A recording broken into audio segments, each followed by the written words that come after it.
ప్రభునందు మాకు అత్యంత ప్రియులైన దేవుని ప్రజలందరికీ ఈ ఉదయకాల సమయంలో యేసుక్రీస్తు వారి శ్రేష్టమైన పూజ్యముదగిన నామం పేరిట శుభాలు తెలియజేస్తున్నాను. యేసుక్రీస్తు నిన్న నేడు నిరంతరము ఒక్కటే రీతిగా ఉన్నాడని లేఖనాలు సెలవిస్తున్నాయి. ప్రపంచంలో అన్నీ మారిపోతున్నాయి, కానీ మారనివాడు, మాట తప్పనివాడు మన ప్రభువుని యేసుక్రీస్తు వారు.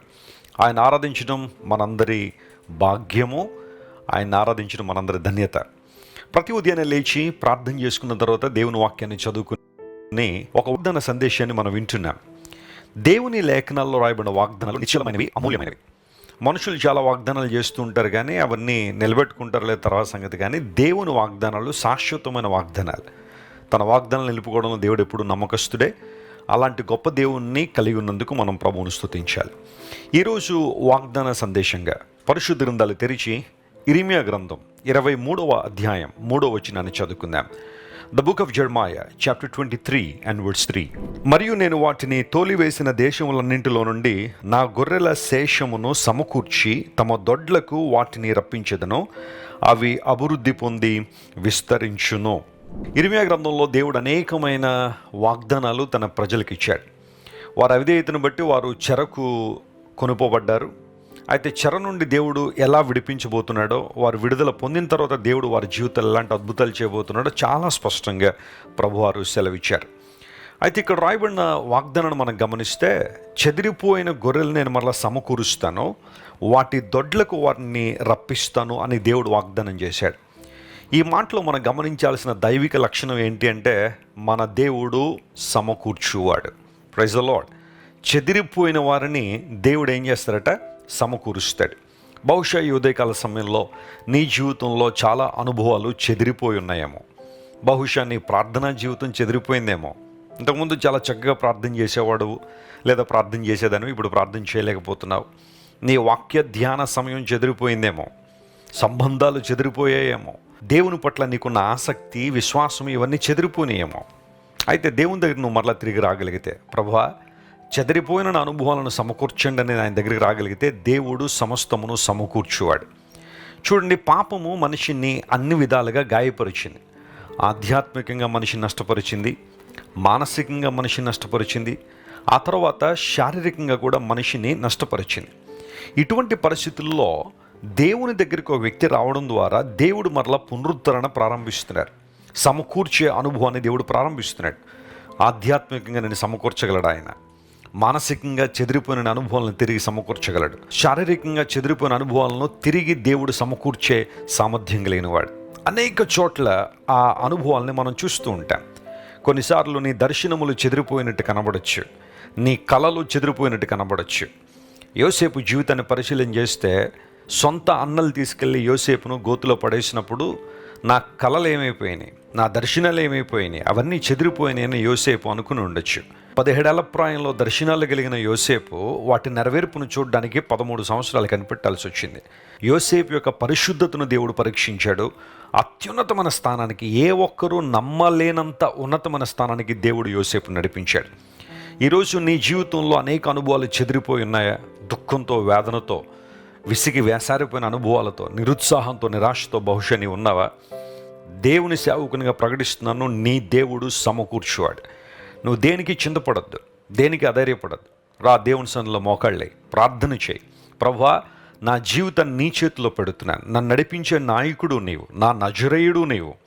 నజరేతువాడు లేదా నజరేయుడు అని యేసుక్రీస్తు ప్రభువుని పిలవడంలో ఆయన నజరేతులో పెరిగాడు అనే మాట వాస్తవం అయినప్పటికీ కూడా, నాజరేత్ అనే మాట నెట్జర్ అనే ఒక హిబ్రూ పదం నుంచి వచ్చింది. దాని అర్థం చిగురింపు చేయగలిగిన వాడు, చిగురు అని అర్థం. యేసుక్రీస్తు ప్రభు నిన్ను చిగురింపు చేసే దేవుడు, ఆయన సమకూర్చే దేవుడు. నువ్వు ఎక్కడ ఉండడం దేవుని చిత్తమో, ఎక్కడ ఉంటే నువ్వు దేవునికి మహిమను తీసుకొస్తావో ఆ స్థలంలో దేవుడు నిన్ను ఎస్టాబ్లిష్ చేయాలని, అక్కడ నిన్ను స్థిరపరచాలని దేవుడు ఆశిస్తున్నాడు. ఎప్పుడైతే చెదిరిపోయిన దేశాల నుంచి సమకూర్చబడి తమ దొడ్లకు వారు తిరిగి వచ్చారో, ఇప్పుడు దేవుడు అంటున్నాడు వారు అభివృద్ధి పొంది విస్తరిస్తారనే మాట వాడాడు. మీలో ఎంతమంది అభివృద్ధి పొందాలని కోరుతున్నారు? విస్తరించబడాలని కోరుతున్నారు? అనాది కాలము నుండి దేవుని యొక్క సంకల్పం మనందరూ కూడా అభివృద్ధి పొందాలి, విస్తరించబడాలని దేవుని యొక్క ఆలోచన. ఆదామవ్వలకు దేవుడు చెప్పింది అదే, నోహుకు దేవుడు చెప్పింది అదే, అనేక మందితో దేవుడు పలికిన మాట అదే. మీరు అభివృద్ధి పొందండి, మీరు ఫలించండి, మీరు విస్తరించండి అని దేవుడు వాగ్దానం చేశాడు. కుచించుకుపోయిన అనుభవాలు నీలో ఉన్నాయా? నీ దేవుడు నిన్ను ఆయన విస్తరింపజేసే దేవుడు, విశాలపరిచే దేవుడు. ఆయన నీ హృదయాన్ని, నీ హృదయ వైశాల్యాన్ని విస్తృతపరిచే దేవుడు. అన్ని విషయాల్లో నువ్వు అభివృద్ధి పొందాలని దేవుడు ఆశిస్తున్నాడు.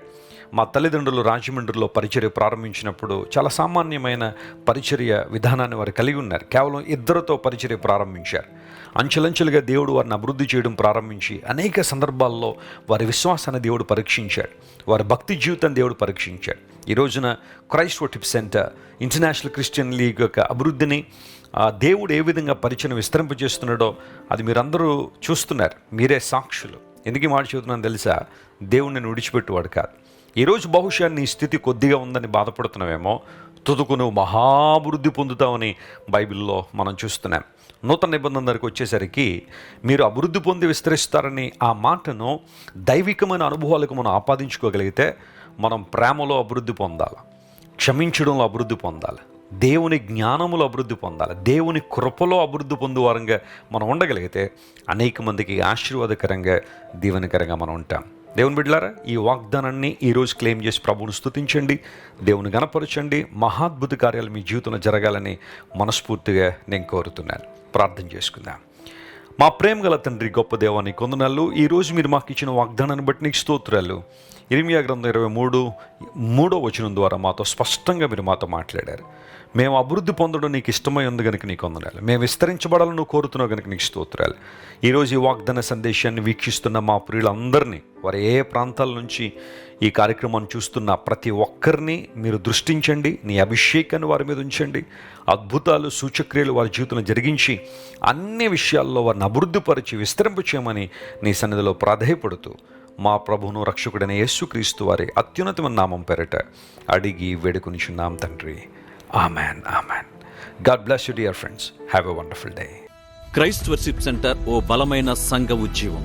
కొన్ని సంవత్సరాల క్రితం కేవలం 2 ప్రారంభించబడిన పరిచర్య నేడు ప్రపంచవ్యాప్తంగా లక్షలాది మందిని ప్రభావితం చేయుచున్నది. వాక్య సంబంధమైన ఉజ్జీవంలో, పరిశుద్ధాత్మ సంరక్షణలో కొనసాగాలనుకునే ప్రతి ఒక్కరికి మా ప్రేమపూర్వక ఆహ్వానాన్ని అందిస్తున్నాము. రండి, ఆత్మతో సత్యముతో ప్రభువైన యేసు క్రీస్తును ఆరాధిద్దాం.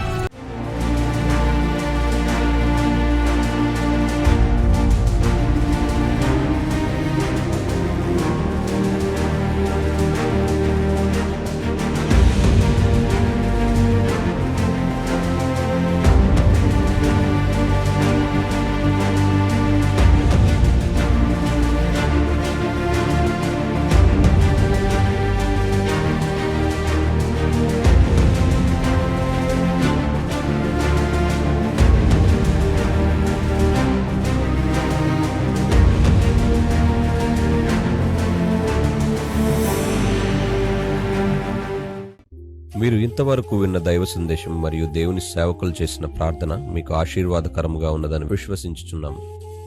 ఈ సందేశాన్ని మీ స్నేహితులకు, బంధువులకు షేర్ చేయండి. మీకు ఏదైనా ప్రార్థన అవసరత ఉన్నచో మా ఫోన్ నంబర్లకు కాల్ చేయండి.